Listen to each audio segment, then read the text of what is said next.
Shri Ganeshaya Namaha. Om Shri Saraswatyai Namaha. Om Shri Gurubhyo Namaha. Om Samasta Jana Kalyane Niratam Karunamayam Namami Chinmayam Devam Sadgurum Brahma Vidvaram. Om Mukam Karoti Vachalam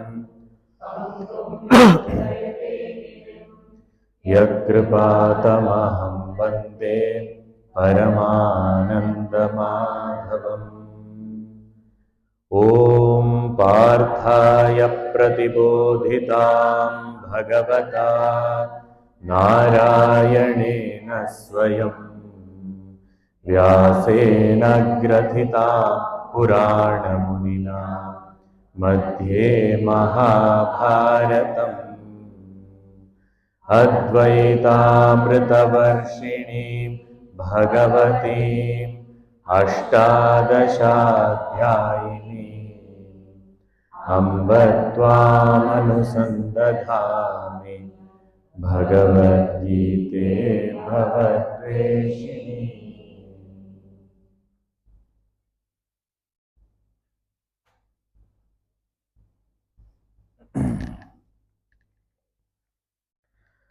Srimad Bhagavad Gita, chapter 5. We'll read verses 25 and 26 together. Labhante Brahma Nirvanam Rishayah Kshina Kalmashaha Chinnadvaidayatatmanaha Sarvabhutahite rataha Kamakrodhaviyuktanam Yatinam Yatachetasam Abhito Brahma Nirvanam Vartate Viditatmanam.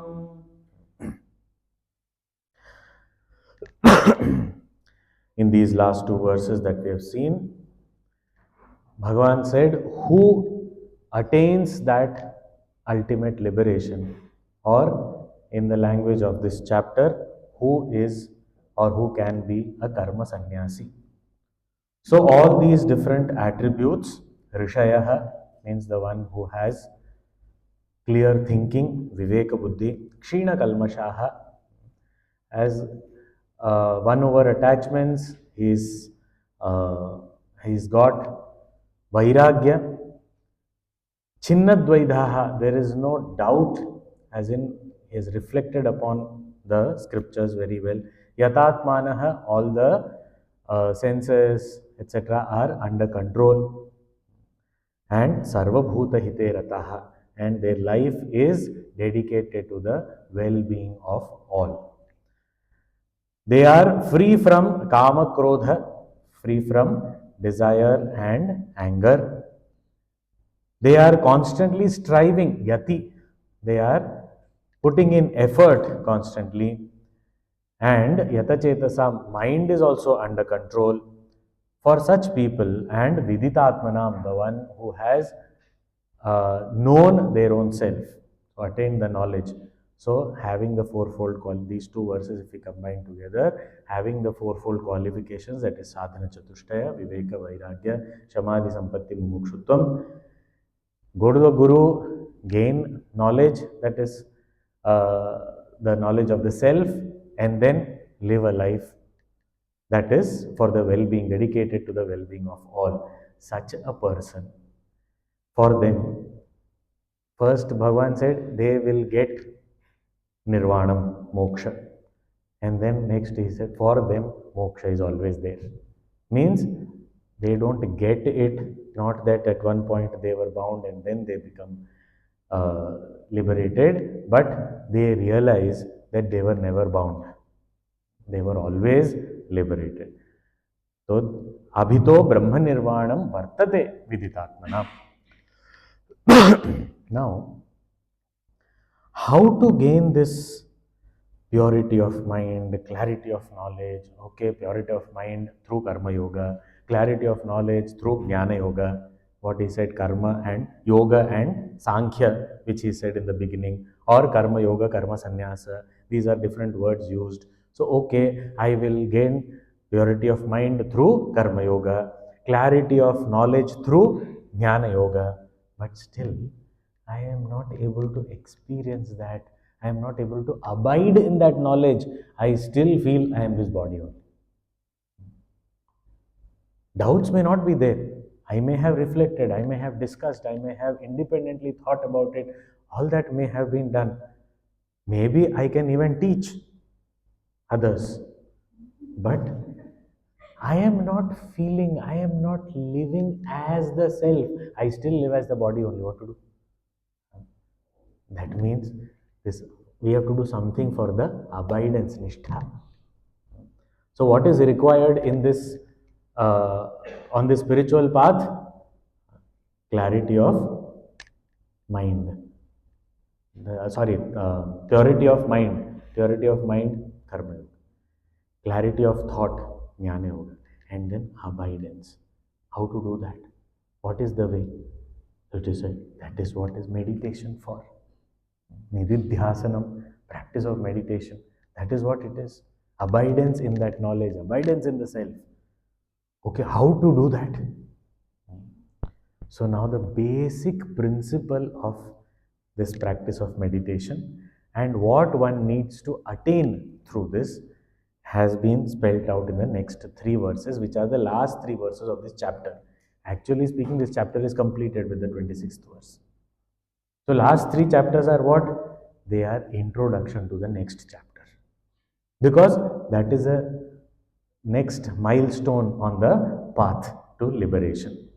So karma yoga, karma sannyasa, and then dhyanam completed.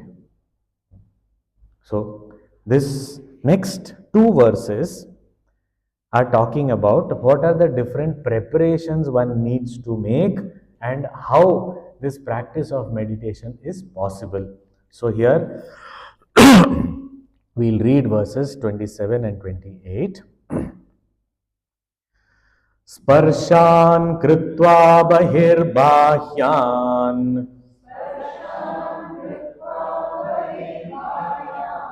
चक्षुश्चैवान्तरे भ्रुवोः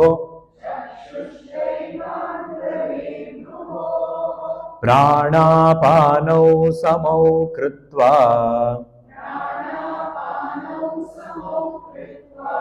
नासाभ्यन्तरचारिणौ यतेन्द्रियमनोबुद्धिः मुनिर्मोक्षपरायणः विगतेच्छाभयक्रोधः यः सदा मुक्त एव सः.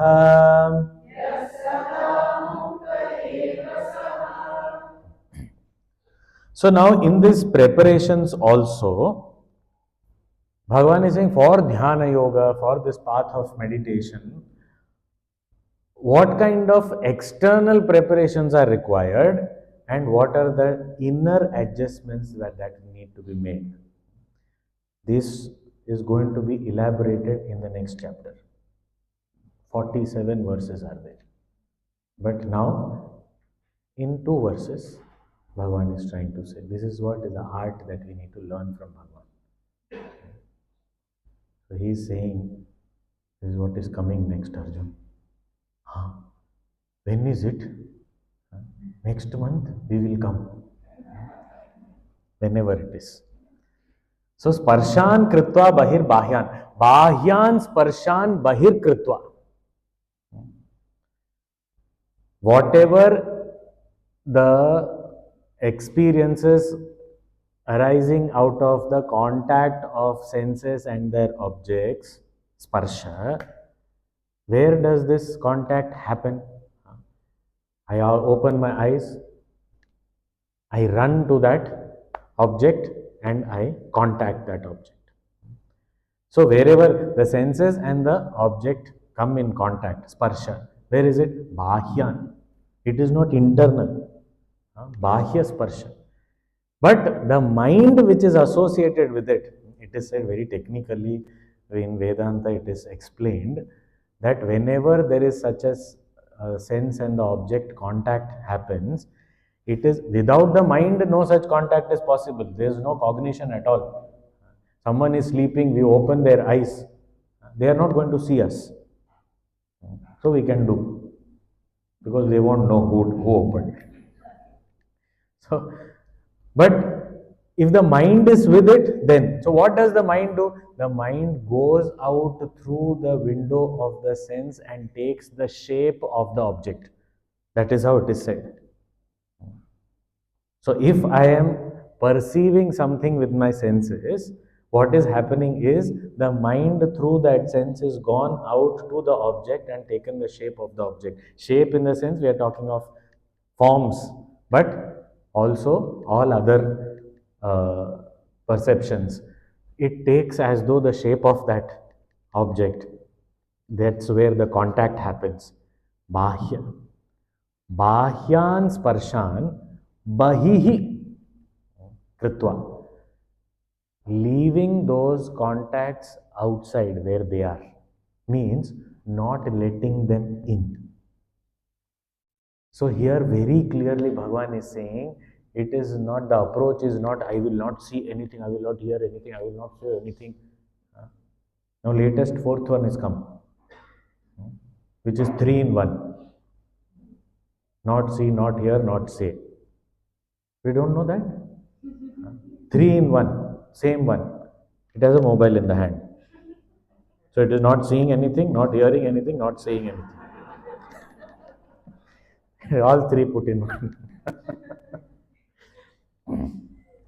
So all sparsha, which is outside only, leave it outside. Don't bring it in. So sparshan kritva bahirbahyan. So here Shankaracharya ji is explaining what does it mean to be leaving it outside? Means don't keep thinking about it. Because we start thinking about it, we start remembering, we start reveling in it, we start brooding about it, that's where it comes inside. Otherwise, the contact is happening outside. What is there? Okay, contact happened outside, let it remain outside. When we must be seeing so many faces throughout the day. Every single day we go out, so many faces, all strangers. How many do we remember? Contact is happening. It is not that we did not see. Contact is happening. Again and again it is happening. But we don't remember. There is no recall. Even if somebody says, okay, that person you met, do you remember? I'm not able to place that person. Why? Because it is not there. It has not come inside. But someone who is familiar, who I know, who I love or hate, doesn't matter. But some emotional connect is there. Such people, their face, their everything, I remember. It comes inside. This is what Chintanam. By thinking about it, it has entered. Bhagavan is saying, don't let it enter. Perception is not a problem, but don't keep on brooding about it. That is why in the second chapter he said, the one who broods on these sense objects, those are the ones who are certainly going to fall. Dhyayato vishayan pumsa sangastishu pajayate, etc., etc. Pranashyati. So that whole ladder of fall starts with brooding only. Or here he is saying, don't brood. Let the perception happen, doesn't matter. But don't let it end. I heard something, I saw something, I smelled something, I tasted something, I touched something. So, as Puja Gurudev used to say, that save your tears for the Lord, don't waste them for the world. The world does not deserve your tears. If at all we cry, shed tears for the Lord. Otherwise, why? Because the world, whatever we may say, my world is an ideal world, but it is going to go off balance anytime. Something we feel that everything is going on fine, suddenly some speed breaker will come. Gone. So he says, don't brood, don't take it in. Sparshan kritva bahirbahya. Then if I have duties and all, even better. I will be able to perform duties better if it doesn't go in. Because it will be objective. With objectivity, I'll be able to do a better job. Sparshan kritva bahirbahya. Acha, then what should I do? Because now, what should the eyes see? Because you say that if you see something, let it be outside only. Then what should I do? My senses are there. So he's saying chakshushchaivantare bhruvoho. This is very interesting instruction, not to be taken literally at all. But the word meaning is the eyes. Now you don't look at objects, or even if you look at objects, don't get caught in that. So then what should I do? Focus the attention of your eyes in between bhruvoho madhye, in between the eyebrows. I start looking. Gurudev, hilarious way, he says that if you do such things, only you will get a headache. No moksha will happen, no meditation will happen. Only headache, that is for sure we will get. In the next chapter, it will be said that, focus your attention on the tip of the nose. And there are discussions happening. Tip is this or this. Gurudev says, neither. Don't look at this or this. Both is going to give you a headache. Not what it means is don't look here and there. In fact, best is close your eyes. So chakshush chaivantar, let the gaze be focused and closed. We have 5 senses, of which 3 can be closed, cut off from the objects. Eyes can be closed. The tongue, don't put anything in the mouth, that's all. What to do? Constantly taste is coming. Why? I put one clove inside, or I put one cardamom inside. Why? So that meditation is fresh. I will meet God. God should not get bad breath. Don't put anything possible, or sit in such a way that I don't have to touch anything. So 3 senses can be cut off from the objects, but these 2 are there. Not possible. This, how much ever you put, plug it in, we will hear something or the other. And this, of course, we can't. I don't want to smell. Then others will get busy. I started meditation, people are busy now, rushing me. What happened? Stop breathing. Oh, what was he doing? Meditation. So these 2 senses I cannot stop. Others I can stop. These 2 I can't. So what should I do? Don't let it enter. Then let it remain where it is. That is what it means. Chakshush Chaivantare Bruho means is just an example for all the senses. Then let them be happy in their own places. That is very important. That wherever they are. So eyes, let them be happy here. Let them not go to the objects to illumine. Here, the power of hearing, let them be happy here, sitting here. In other words, as a seeker, is saying, be happy at your own place. In other words, we say in our society, social interactions, mind your own business. That's what it means. Don't go here and there. Sit in your place.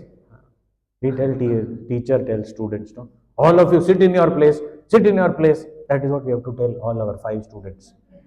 Sit in your place. Don't go here and there. Don't look here and there. Sit down quietly. Chakshushchaivantare bhru.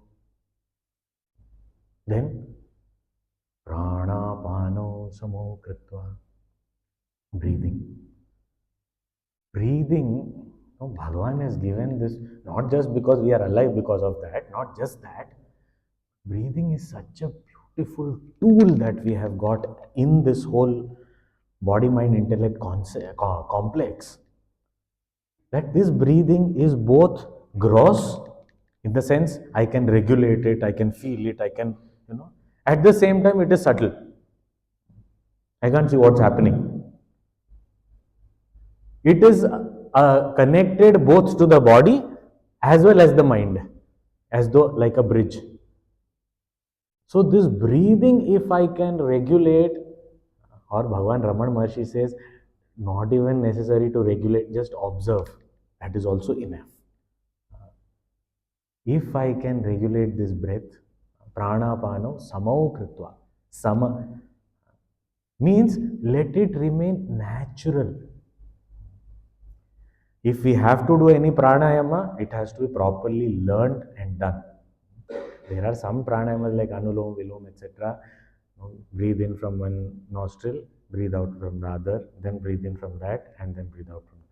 This is a simple, safe, but anything more than that, if we want to do, we should be under somebody's guidance and training.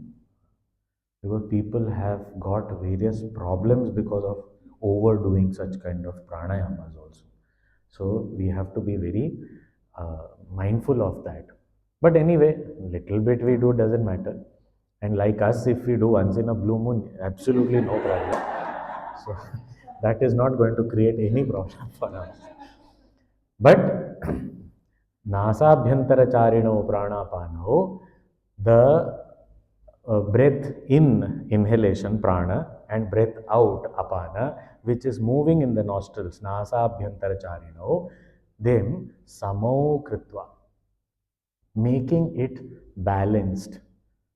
Balanced means they are natural, peaceful. We are not exerting, because if we have to sit for contemplation, we cannot be doing some kapalbhati or something like that.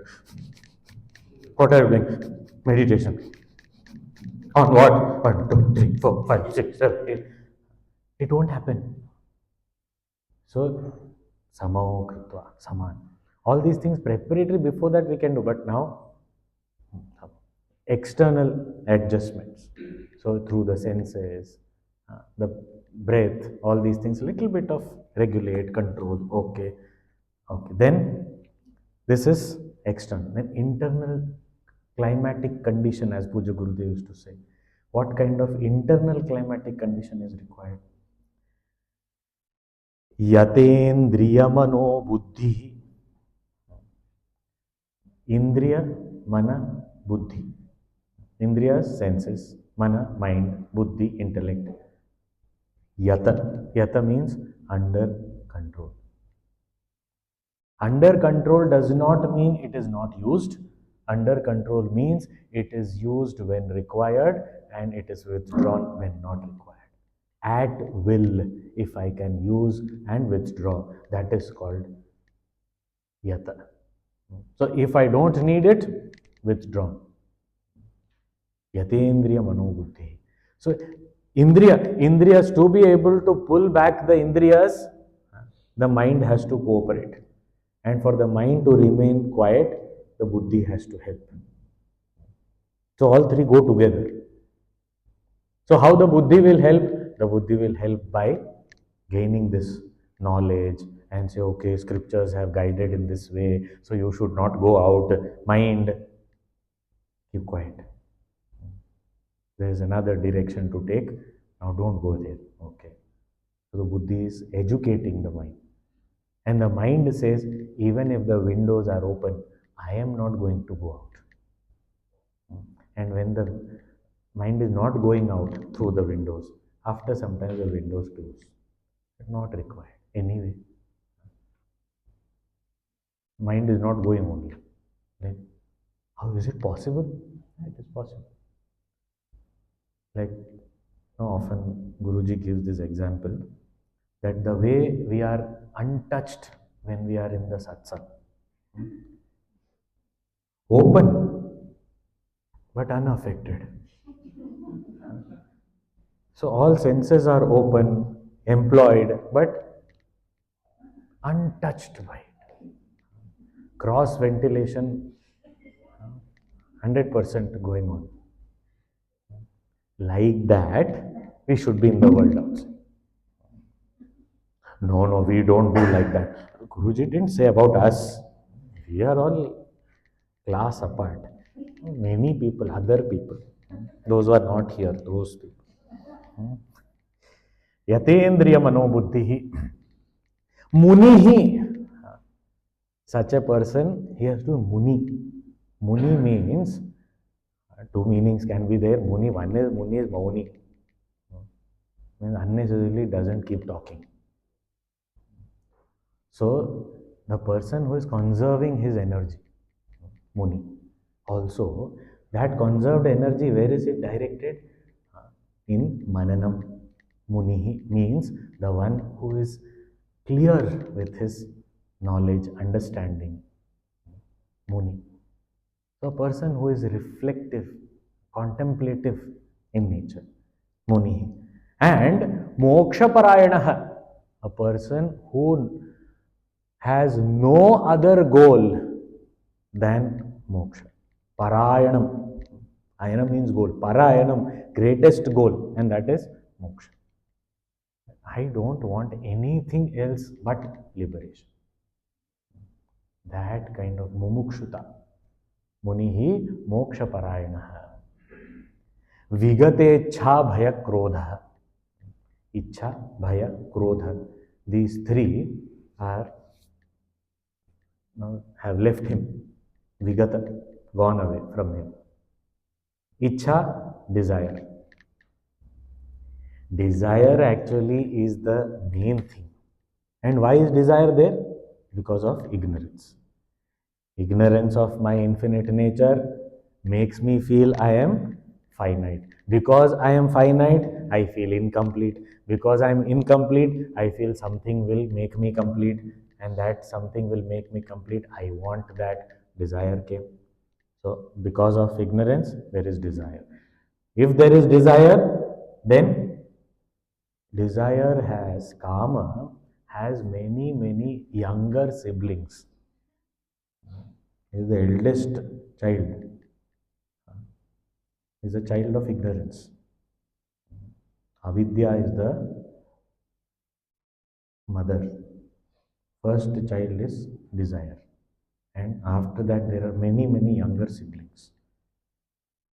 If that desire is fulfilled, lobha, greed comes. If it is not fulfilled, krodha, anger comes. If somebody else is fulfilled, not mine, jealousy comes. If mine fulfilled, others did not get it, then vanity comes. So these are all there. And their cousins, likes and dislikes.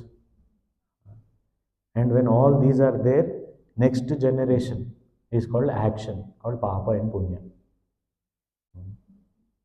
So actions, various actions. So the first one is ichha. So if ichha has left, the entire family is gone.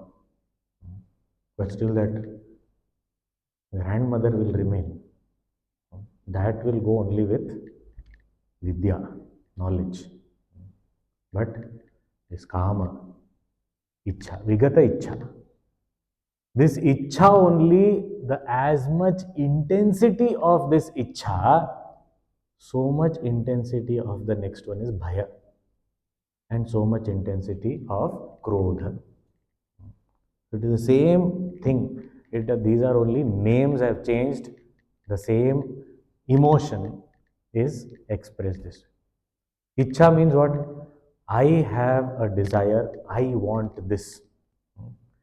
In previous second chapter, it was said Vita Raga Bhaya Krodha. There the word Raga was used. Bhaya Krodha is the same. But earlier chapter, Raga was used. And here, Ichha is used. Same thing. Attachment and desire. Both. So if there is an attachment or a desire that I want this and I have imagined I definitely want this and this is what I must get and I'm entitled to get and I will get, and I have kind of made some, full visualized it all. This is what I want and I should get it. And then if I find that I may not get it, may not, there is a possibility of not getting. Then bhayam. Oh, or I am about to get it, but it may not be available. Bhayam, will I get it or not? Will this happen or not? I want it to happen like that, but will it happen or not? If I don't want to happen anything, then what bhayam? What fear? But if I want something, then I am worried, I am afraid, I am anxious. So ichha will be followed by bhayam. If there is ichha, there will be bhayam. That is why all these great, great saints, when they were, faced with all these tyrants, they wanted to execute them. They wanted to give pain to them. They wanted to, torture them by various different types of things.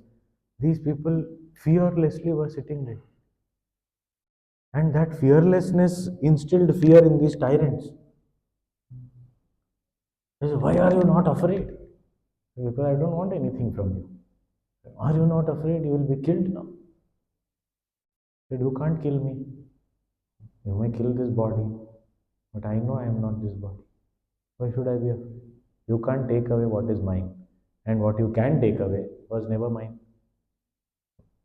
So do whatever you want. I am not afraid. That if there is no ichha, then it is fearlessness is natural. But if there is ichha, I want this to happen. If this doesn't happen, what will happen? Oh, bhaya. And the same fear, when it transforms into next step, where I either know that I have completely lost it, or I feel that I have that fear goes away, but that cause of that fear comes in front of me. Either the cause of the fear, uncertainty comes in front of me, or the thing goes away. The desire is not fulfilled. In both these cases, anger comes. Gurudev gives this example. I think earlier also we have seen this. This youngster gone out, usually would return at 8 o'clock in the evening. 9, 10, 11. Parents have called up all friends, gone to the police also, checked all hospitals also, nowhere to be found. Phone constantly uh, not being answered. Very, very. So, attachment for the child. Desire that he should be safe, he should come back soon. Because of that, bhayam, intensity translates as fear. I hope he's okay. And all negative thoughts only will come at that time. Something must have happened. Somebody must have taken him away. Something, he must have fallen somewhere. He must have met with an accident. Bhaya. And then 1 o'clock in the night, doorbell rings. Trembling father.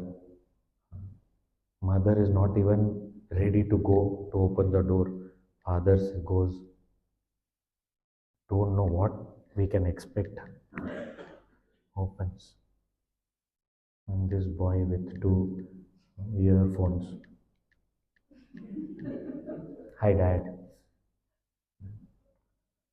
Ah, the strength in that palm of the father will be directly proportional to the attachment, fear, and the anger all put together. Top!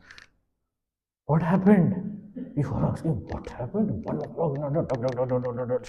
What happened? This is that same fear which is expressing as anger. But what is behind that fear? So one who has conquered desire has conquered fear, has conquered anger also. And all other, the family members of Kama. So Vigate Ichha Bhaya Krodha, such a person who is free of all this, such a person, Saha, Yaha Vigate Ichha Bhaya Krodha, Saha sada muktah eva. He is to be considered as liberated. It is not that later on he will get. This is the indicators of a liberated soul. Right? Such a person.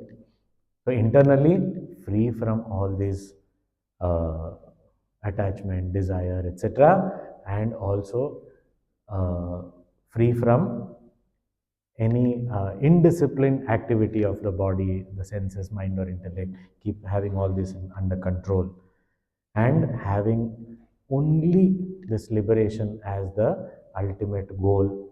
Such a person who is a thinker and who is contemplative by nature, one is conserving his energy, such a person. This is the preparation for meditation. So, in a nutshell, he said what kind of external preparations are required at the level of the senses, the breath, etc., and internal, what kind of mind, intellect has to be ready for doing this. So, all that has been said. Okay, I withdraw my senses, withdraw my mind, withdraw my intellect, I become steady, I sit down and do what? I withdraw everything. Then, after withdrawal, all this energy I have brought back from the objects. Then do what? Where do I channelize it? Where should it flow towards? I need to know that.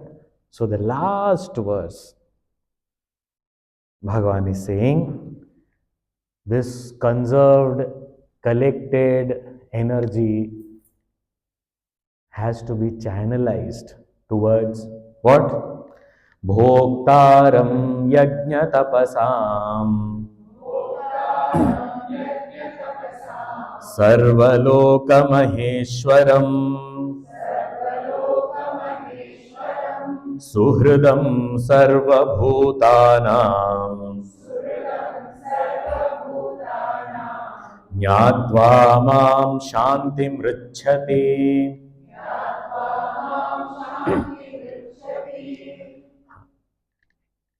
So all this conserved energy, the collected senses and mind, where do they have to be channelized? Where should they flow to? So here he is saying all this energy has to be directed towards Bhoktaram Yajna Tapasam. Yajna Tapasam Bhokta. The one who is the receiver of or the enjoyer of the results of Yajna and Tapas. These are sadhanas. Yajna, collectively done. Tapas, individually done. So all these different types of sadhanas that are collectively practiced or individually practiced, whatever external, internal, all types of sadhana, whoever does whatever, wherever, the one to whom it all reaches, focus your attention there. Where does it go? Bhoktaram. Already Bhagavan said that. What is that? Brahmarpanam Brahmahavi Brahmano Brahmanam Brahmaiva tena gantavyam Brahma karma samad. So that Paramatma, that Lord, who is the receiver of all these oblations, Bhoktaram, channelize to him. In the language of devotion, it is Ishvara, the Lord. And in the language of knowledge, it is Brahman, the reality, the substratum of this universe, unto whom everything is offered. Not just by human beings, but the entire nature is constantly offering to that reality alone. And when we see the same thing in the microcosmic level, then who is the doer and the receiver of results?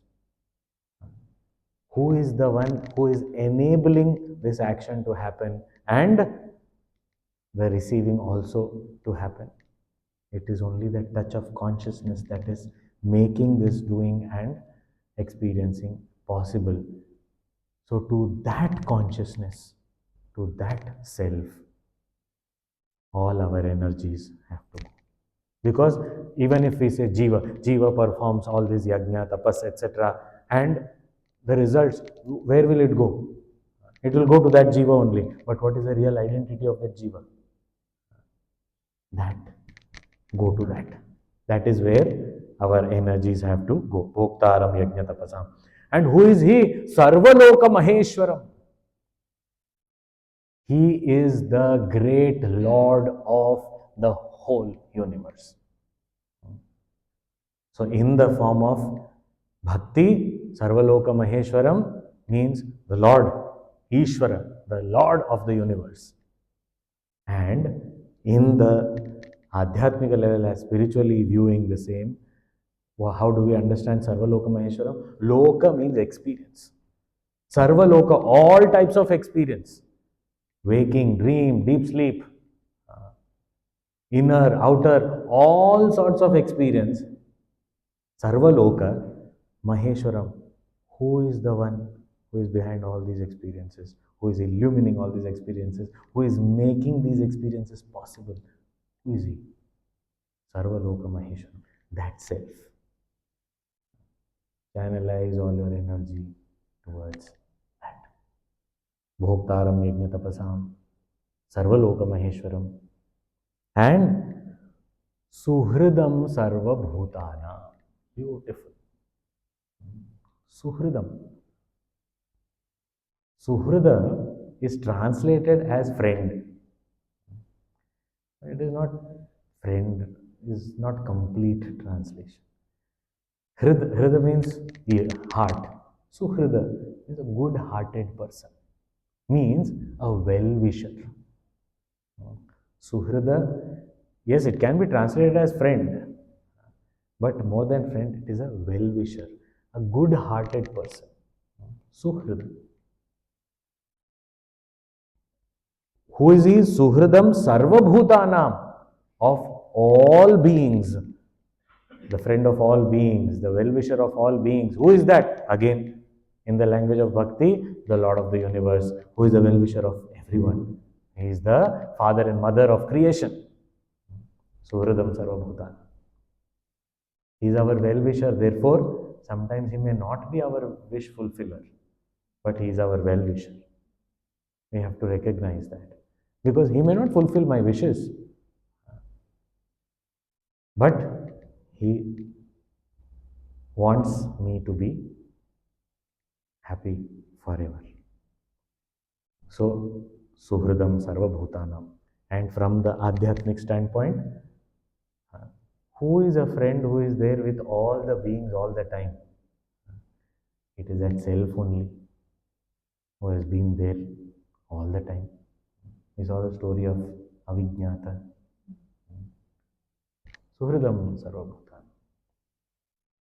Jnatva, having known this, Shantim Richati. One, Richati means reaches. What? Shanti. Attains peace. What peace? Not peace of mind. Peace of mind, we sleep, that also peace of mind only. What agitation is there when we are sleeping? So we sleep. Very peaceful sleep. But that is not what, it is not at the level of the mind. Peace means that state of the self where I am beyond the mind. It is not the mental peace we are talking about. It is much beyond that. Jnatva, having known this self, Shantimricha. Who is this self? Bhagavan is saying the most beautiful thing in this last verse. Is saying, Jnatva, having known what? Bhoktaram Yajna Tapasam, the one who receives all the worship. Sarvabhu Loka Maheshwaram, the one who is the Lord of the whole universe, the witness of all the experiences. Suhridam Sarvabhutanam, the friend of all, the well-wisher of everyone. Who is he? Jnatva Mam Shantim Richati. Bhagavan says, that is me. And knowing me, one attains supreme peace. So who are we to channelize our mind to? Bhagavan is saying that self which is illumining you, which is enlivening you, which is lending your body, mind, senses, etc. sentiency, that is me.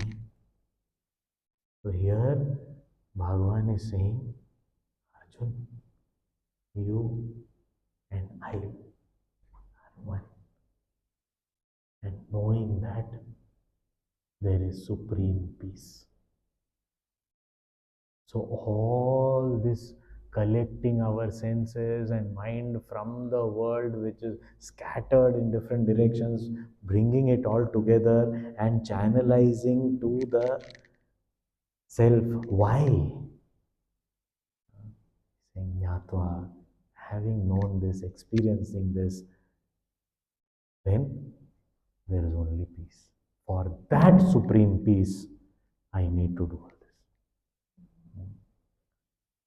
So Arjun started this chapter with a question saying whether karma yoga or karma sannyasa, which is better to attain knowledge. Bhagavan started by saying that karma yoga is better because you are there. Eventually you will grow to that level of karma sannyasa, and then you will reach the final goal. And what is that final goal? Bhagavan is saying knowing me. And to know me, what do you need? Gather your senses and mind from everywhere and invest it in that self which is me. So Puja Gurudev has written in one place very beautifully, talking about this is the spirit in which Bhagavan Krishna is also saying. In me does not mean, Bhagavan is not saying that in me means I am Krishna who was born in Mathura and then taken to Vrindavan and I did so many leelas, and not that avatar he is not talking about. Gurudev's statement clarifies this.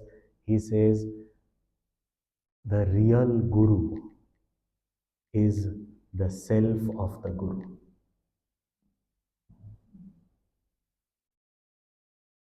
The Guru is not the body of the Guru.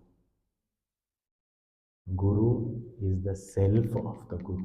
That is what Bhagavan is saying. Nyatva mam. When he is saying knowing me, one attains supreme peace. Me does not stop at any layer. It is the core. It is that supreme reality. Bhagavan is saying, having known me, Shanti Vrichyati. And the beauty is, this same statement in these very words, I can also say, because it is that me. So, it is the same self that Bhagavan is referring to. It is the same self which all our gurus, whether it is Vedavyasji, Shankaracharya, Swami Taponji Maharaj, Gurudev, all this, the same self that they experienced is available for us to experience. Nyatva mam shantim richati. It is an invitation to all of us that come.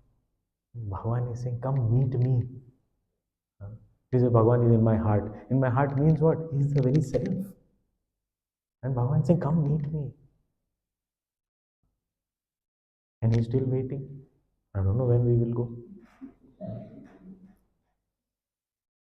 So after this, the Sankalpa Vakya.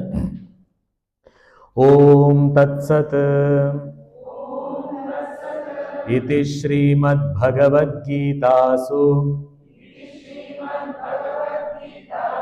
Upanishatsu Brahma Vidyayam Yoga Shastre Shri Krishnarjuna Samvade Karma Sannyasa Yogo Nama Panchamodhyayah.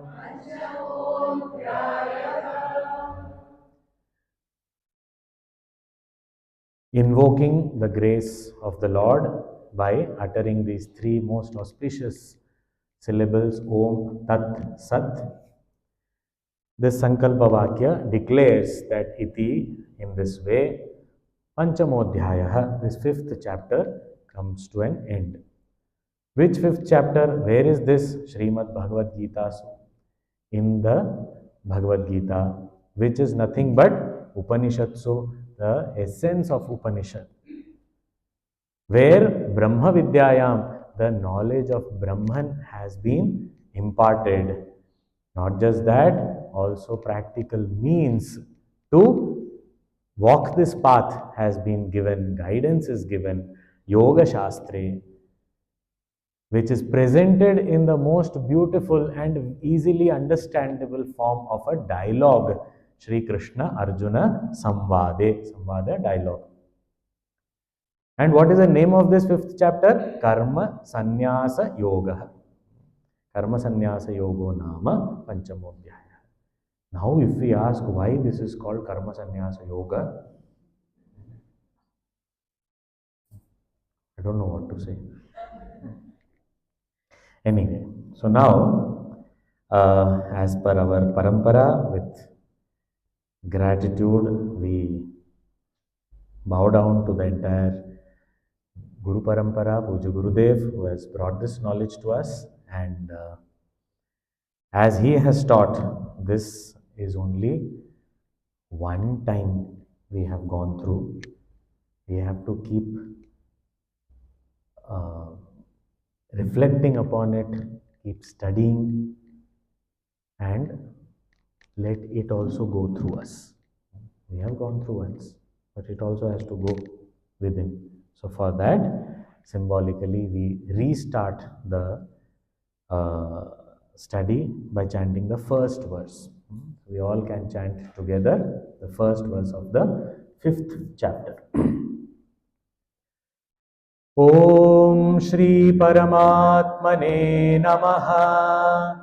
Arjuna uva atha panchamodhyayaha. Arjuna uvacha sannyasam karmanam Krishna punaryogam cha shamsasi yachreya etayorekam tanme bruhi sunishchitam.